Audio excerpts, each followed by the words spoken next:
这个连接就是做这一条线的时候，我们如果想快一点的话，也可以好多一起来的。比如我这2个门呢，这里都要有一条，这个位置呢都是要有一条这个过梁的那条线的，对吧？好，那么我们呢就一起来做。先点一下空白，然后边的层级按 Ctrl 键把这个选了，这个选了，这个选了。然后呢，这边也一样，把这个选了，这个选了，这边还有这里这个选了，这个选了，然后还是点这个连接，这里是1，对吧？好，那我们来看呢，它这边画一个，这里画一个，这里画一个，这边其实也有一个，对吧？但是这里是有个前提的，不是你随便哪些都可以的。你看为什么这里可以呢？你看这里它是有一个面的，如果这个不是有这里这个面，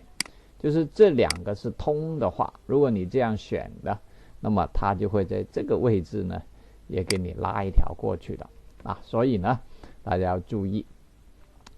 那它因为这2条呢，它是中间是没有面的，空开的，所以它不给你连。但是如果你这里是有一个面的话呢，它会把这里也给你连上的所以这个要看情况做。那么现在一起做好了这几条线，那我们还是像刚才一样，沿着这个 Z 轴把它拖到下边来，然后在这里呢给它沿着Z轴呢给个2.1米就是这个门的高度是2.1米嘛，然后点这个多边形，这里把这个捕捉关掉，这里拉过来，这个对吧？这个是做一个桥，这边这个面加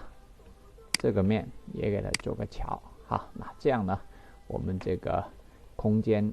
基本上就做完了